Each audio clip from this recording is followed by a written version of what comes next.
Hello, I'm Vicki Hogarth and welcome to Southwest Magazine. In honor of Dementia Awareness Month, my guest today is Stephanie Ruckstuhl, a trained nurse, college teacher, and the primary caregiver to Ron Ruckstuhl, her husband who has Lewy Body Dementia. Thank you for joining me today, Stephanie.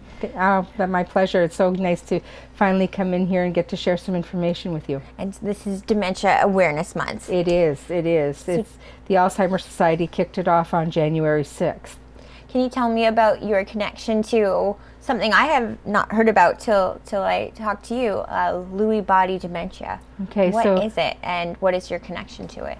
Well, dementia is almost like the umbrella word, and there's a whole bunch underneath. One of them is Alzheimer's, which is what people typically connect to dementia. But there are others. There's Lewy bodies, which is the next most known.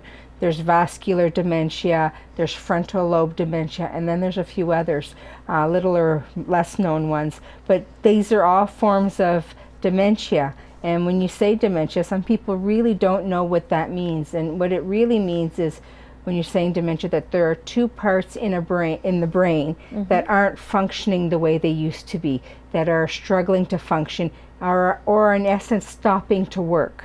And so with Alzheimer's, the first thing that we notice is people's memories start to fade, right? They stop remembering what happened yesterday or where to put the pot away. That's the things that they forget. Whereas with Lewy bodies, it's very different. Lewy bodies is more sensory motor, so motor meaning movement. And so with the movement, it looks very much like Parkinson's. So they tend to shuffle walk, they tend to act very much like some stiffen up in their joints, lots of more falls. They're not have their balances struggles. They have problems with looking and like dizziness and nausea. And there's other sensory things too that happen with their stomach and their gut. So that's the motor part of it. Whereas for them, it's not so much the memory. Like my connection with it, my mother-in-law had it when we were earlier married. And now my husband has Lewy Body Dementia, and for him, he still knows, it's been 4 years, he still knows who we are. He may never forget who we are. He still knows this is where we live. His memory part, if you want to call it memory, is more functional. So motivation to do things or knowing how to do things, like anything that takes more time to do, he can't do anymore. He used to own 3 and 4 computer stores, and now just some days operating his iPad to screen and do things is really difficult for him. Putting in passwords, remembering passwords, that kind of functional stuff is what he really struggles with. So it just makes his brain really tired. So in essence, I always compare Alzheimer's with Lewy bodies, whereas Alzheimer's, it's like a light on a dimmer that they slowly stop remembering things till there's nothing left. Whereas with Lewy bodies, it's almost like a light that you flick on and off. So some days they're very bright, they're very alert, and you could see Ron on the street here and you'll say, he was really good today. And I'm going, oh yeah, today's a really, really good day. But if he's had a really good day today, maybe tomorrow he'll want to sleep all day because his brain just is really foggy and he's struggling to just function and put things together and do things for himself. What are the stages of Lewy Body's dementia and how it's terminal? It is. Like all of them, but depending on the age. My husband has early onset, which means it's before the age of 60, and he was diagnosed at 48. His mom was diagnosed at 56. They don't like giving lifespans, but most of the patients that are early on, unfortunately, it's like anything else, their progress is much faster, and they tend to die sooner, but some have lived for 15, 20 years, but the average seems to be 7, 8 years when they pass. When they're older, oftentimes it's their heart that will give out or something like that. But when they're younger, it's usually complications. Like I started to say, it's functioning things. So how we chew our food is our mouth, if this is our mouth, it goes and it's kind of circles a bit to smush the food as much as it cuts it. Well, he chops his food like this. So he has much more likelihood of choking on his food because he's not cutting it and macerating it as well. And so he does choke once in a while. So his probability of getting a pneumonia because he aspirated and put food in his lungs is really high. That's one of the big complications with Lewy bodies. How did he get diagnosed with it? What were some of the early symptoms, and how did the doctors figure out this is what it was? When it's early, it's really, really hard to get diagnosed. And luckily, like you and I have shared before, I'm a nurse, so sometimes those nurse hat doesn't come off at home. I don't leave it at the office too often. For us, the thing that I was finding is he was starting to do things that weren't typical. And one of the first things was, he's tall. He's 6 feet, my husband, and I'm 5 feet. So anytime in our dating and early life, I'd have to tell him to slow down when we were walking because he could take bigger strides than I could. And we noticed in St. Andrews, our little girl was 2, and we were out walking him, and he was shuffle walking and having a hard time keeping up with us. We'd have to walk and wait and walk and wait. And I thought that was odd for a hockey player who played a lot of hockey and baseball that we were doing that. But I kind of blew it off. And then I was finding he was losing how to spell words when he was trying to type on the computer. And his motivation to do his job at work was kind of flagging. So we thought, oh, maybe depression, you know. But one day I came home from work, and he worked from home. And we have a wood stove insert. So there's only about that much of the stove that's sticking out. And he had a glass baker, and he had a piece of salmon on it, and he was going to cook our supper on the little bit that was sticking out of the wood stove insert instead of the real stove. And he had never done that before. It's not a cook stove, wood stove. I was like, something's up. Like, that's just not right. So I started watching more. But with Lewy bodies, one of the big things that I didn't mention is they can have hallucinations. And shortly after, I was noticing that he said he was seeing mice running on the floor or ants on his knife. So that's when I made an appointment with the doctor and said, we need to get this looked at. And he kind of blew us off a little bit at first. He's young, he doesn't have that, it might be depression. It took about 8 months before we finally got in to see a neurologist and got a final diagnosis for Lewy bodies. But it was only because I was being very astute, right, and saying, this isn't normal, this isn't normal. And when you add it all together, you can see it, but the symptoms aren't always there. So you'll get one, and then you'll get another, and then, oh, that one's back. So it was really hard. And I was sharing with you earlier, Robin Williams also had Lewy bodies, and he never got a diagnosis before his death. Really? They had kind of thought at the end that it was Parkinson's, but he knew there was messy things going on in his brain, and that's why he committed suicide. Yeah. So it's on autopsy that they realized that he had completely diffused Lewy bodies in his brain. Wow. And so, yeah. So what are there treatments involved when you do have that diagnosis, or things that can make it easier to live with? Living each day to the fullest is usually a good one. They do have medication for Alzheimer's that is to slow the progression down that we've been on. But a lot of the things are to make quality of life better. And so he's on a lot of medications, my husband. There's a lot of pain with the mobility with the Parkinson's, so we're on some pain meds. There's some swallowing issues and some digestive issues, so we're on digestion meds. But it's just being there and saying, okay, today he's struggling. Today's going to be a rest day. We're just going to rest and sleep and recoup, and then tomorrow will be a brand new day, and hopefully he'll have lots of energy and we'll get to go and do some great stuff. And make memories. You are a nurse by training, yeah. But how do you prepare yourself to be a caregiver with these circumstances? It's really hard. It's hard because, first of all, you try to put the hat away of nurse. You want to be the caregiver and not the nurse. But when it's an odd disease, I'm going to say odd, not as familiar disease, the nurses that come into the house don't know a lot about it. And so you're spending a lot of time educating them about what to look at and what to do. And so when you're doing that with some of the doctors too, like, I've read this and this and this, can we try this? And they go, oh, I've never read that. So you're giving them the journal, or you're giving them the things they need to help them educate to be able to care for your spouse. Now, you've started a foundation, Dandelions of Hope. Yes. what is that about, and why did you start it?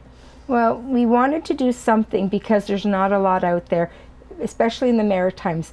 Early onset dementia, not even just Lewy bodies, is only 16% of the population.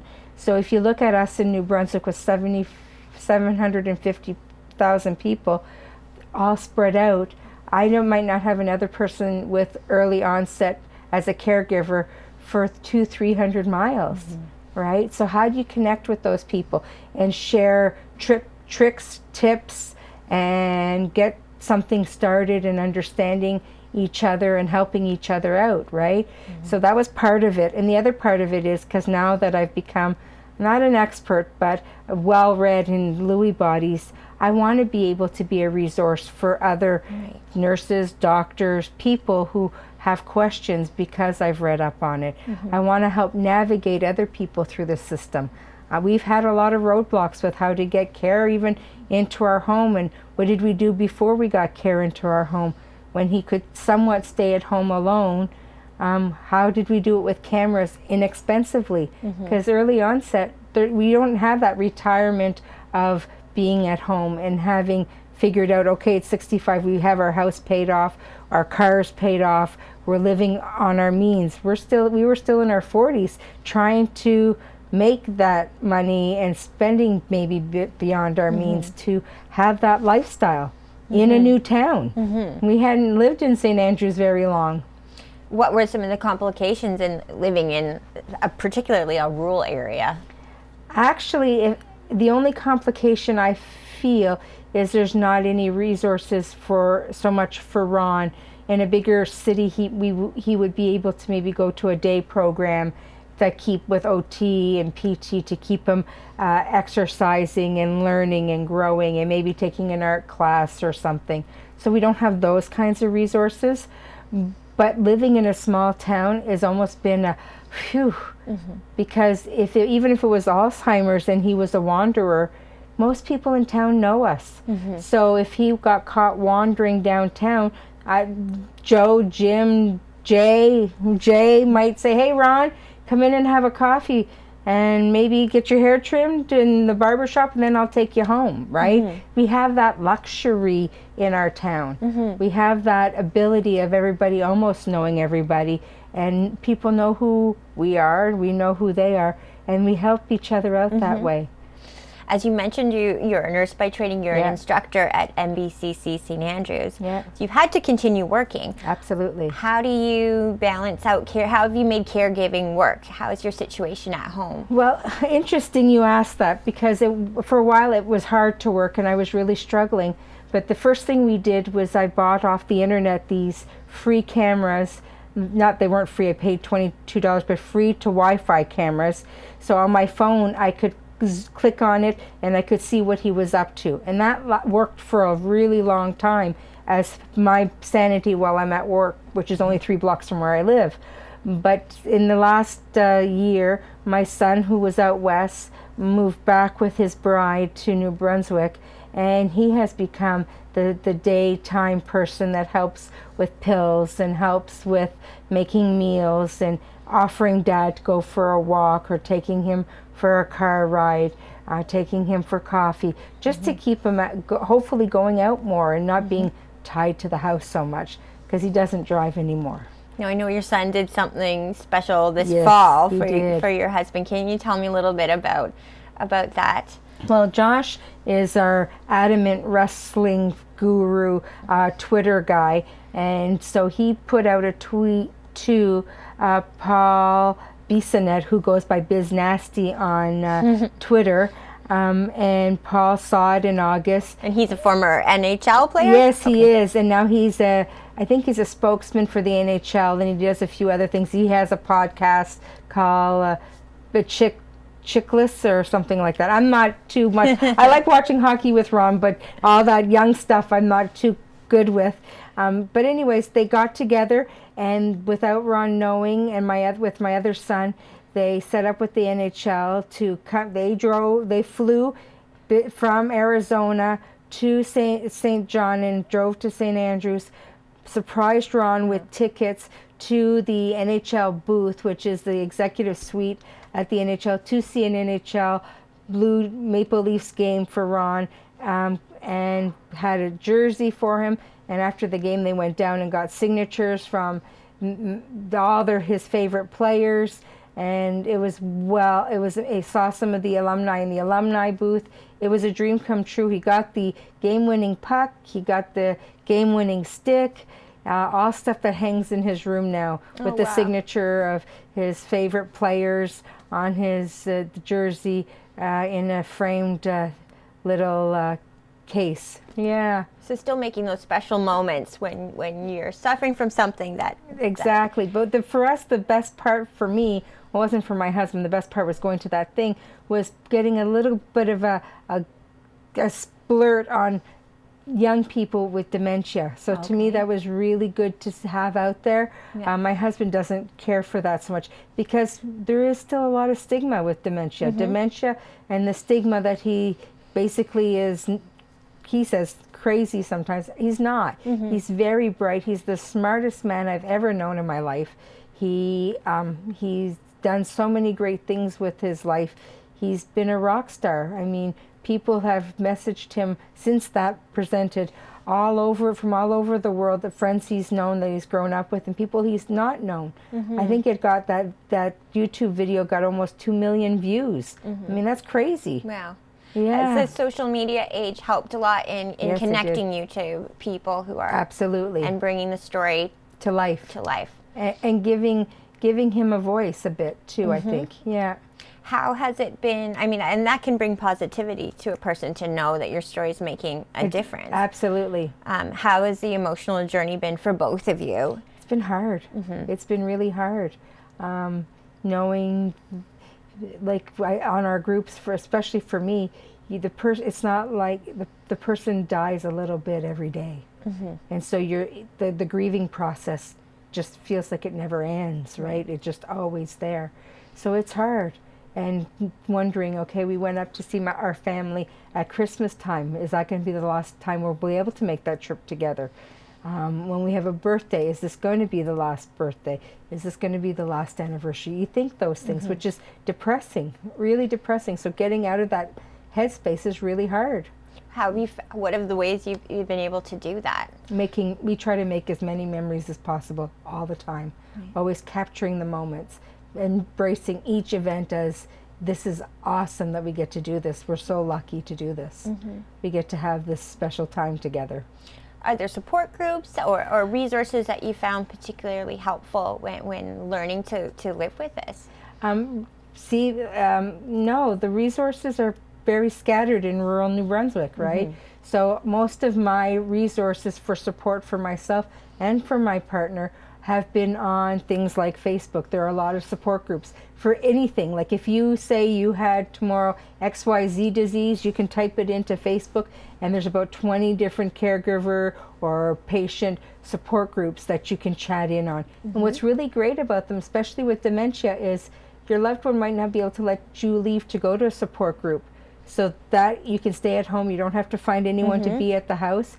And it's 24/7. So if something comes up at 1 a.m, and you're frustrated or you're struggling or you're in tears, you can type in something and there's somebody around the world that's up that's probably been in your same shoes that can give you encouragement, support, or advice on it. So it's been really, really wonderful.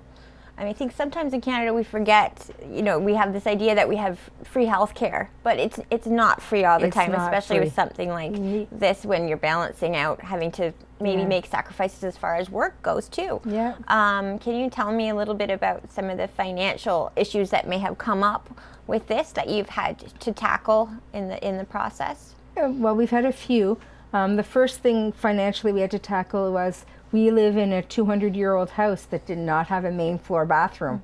And stairs with the Parkinsonianisms are sometimes tricky. Some days they're great, but some days the balance is really off. So we want to put a bathroom on the main floor, which A, isn't expensive, B, wasn't in the original budget of what we were going to do, and C, it was needed, and it needed to be done a certain way to be for someone with disabilities. So there is no financial support for that. And the answers I got were really rude when I was looking out to see if there's any grants or any loan processes to help with that. There isn't any. Really? There's none. And now with caregiving, like, you have to be under a certain income bracket to get some support for that. It's not an automatic that everybody gets a homemaker that can come and be in their house for while you go to work. And mostly what I need for right now for homemaking is the stuff that if you're retired and you have dementia, it's already built in. The husband or the wife will make the meals. Right. They're already a team doing things together. They rarely will leave each other at home alone. Whereas I still have a 9-year-old daughter that needs to go to grade 4, and I still need to go to work and make a paycheck to help support the family at home. And how do you find time to go to, you mentioned you went to a seminar? Yeah, I went to a conference back in June. I actually presented a paper and a poster on the need for better and more, especially in rural Canada, care support groups through things like Facebook. That's maybe the new way we need to do it, because these groups, I've hosted a few support groups. You get 2 or 3 people, because not everybody can get away when it's on, and not everybody has that luxury, and that's not necessarily when you have the problem. The problem could be at 2 in the morning or 7 a.m., right?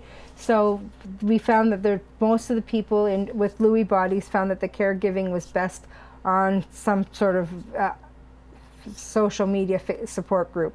And when I was there, it was the best conference of my life. I learned so much about the disease. I learned about what's out there, what's coming out there. One of the things that people I got to meet is I got to meet Robin Williams' wife. She's putting together, it's in its last stages, a documentary of really what happened in his life and how the Lewy bodies affected him and what signs people missed. She's very advocative and involved in Lewy bodies and neurology now because of what happened with her husband, which was phenomenal. How did they know that he had it after the fact? Well, because of his death, they did do a full autopsy, and it took 3 or 4 months. But when they did the brain part of his autopsy, they found the Lewy bodies, which is an amyloid plaque all over his brain. Wow. So it's the plaque that they find, that amyloid protein, is the same protein for Parkinson's, whereas with Parkinson's it only is in the base of the brain, but with Lewy bodies it's more up here, whereas your motor and your sensory take place. And Ted Turner is someone who... Ted Turner has it, and it was hard at first when he came out and said he had it a couple of years ago, because he said it was better having it than Alzheimer's, and everybody with Lewy bodies went, oh, that's such bad information, but that's because he's the patient with the disease, right? His daughter spoke, and we all have agreed that Lewy bodies is much more difficult in some ways than Alzheimer's. You can't compare them. It's like apples and oranges. Okay. But with hallucinations and delusional thinking and being bright 1 minute and being foggy the next minute and being agitated 1 minute and being in tears the next minute, it's a much more of a roller coaster ride oftentimes seen than someone with Alzheimer's. What are some of the stigmas you'd like to sort of break in terms of just sharing your story and Ron's story with the world? What do you hope to shed light on and show people that maybe they didn't know before? Well, when you say what stigma do I like to break, one of them is when people say, but he looks so good. And you're going, well, what are you expecting him to look like? Are you expecting him to have urine stained clothes, food on his shirt, hair disheveled? Is that what you're looking for when you say Alzheimer's? What are you looking for? Are you expecting goose eggs all over his head or warts? I don't know what they're looking for to say, but he looks so good. It's in his brain. You can't see it. And of course, if he dresses himself still, so it's not that I'm taking credit for how he does things, because he's still very capable for those things. But even if he couldn't dress himself anymore, I wouldn't let him leave with a purple sock and a pink sock and a green shirt and, you know what I mean, orange pants. Like, I would help him pick clothes that he would have normally worn in the past. I wouldn't have, caregivers do that. So when they say, but he looks so good, you're going, what are you expecting? No, he's not crazy. no, he's not going to come in here ranting and raving and screaming like a lunatic.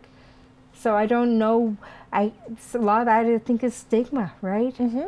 And the beauty of living in the small town is that I've known you now for a few years, but I didn't know this was something that was so in your life. Yeah. So there's a stigma there too, right? That I've known you and Ron, and I've known you as a wonderful, happy, involved person in the community, and that's a beautiful thing to see, that you could be having something in your life that's so significant and is a terminal illness, that you're still managing to have a beautiful life in the community. Yeah. And participating, that we still want to participate in the community. We don't want to be shut-ins. Mm-hmm. Yeah. How do you hope your foundation grows over time too? I hope my foundation grows to A, break stigma, and B, to be able to give people the tools they need to live a good life with dementia. Dementia is not the end of the world. No, we don't have a cure for it yet, but you can still live, hopefully, a productive and enjoyable life with it for as long as possible. So much for joining me today, Stephanie, and thank you for shedding light on this. Can I just get one more thing in? Sure. Because our foundation is trying to grow, and there's no knowledge out there, we've gone ahead and hired this lady called Teepa Snow, who is the best advocate and most knowledgeable person on dementia. She has been to Poland, Australia. She goes all over the world educating people on how to deal with dementia, how to care for people with dementia. And she's coming to St. Andrews in April 17th for a full day. And there are tickets. There's still lots of tickets because it's at the college. We're doing it in the auditorium. Lots of tickets available. Caregivers can come, nurses can come, patients can come, anybody, everybody's welcome. And you can find that info. I know I've RSVP'd on Facebook. Is that the only place so far? Well, or you'll be able to yes, not through MBCC, through our through our foundation. There's an Eventbrite. You can and sign up and register for a ticket. Dandelions of Hope. Dandelions of Hope. All right. Thank you so much, Stephanie. Thank you so much for having me today. I will see you in April as well. Thank you.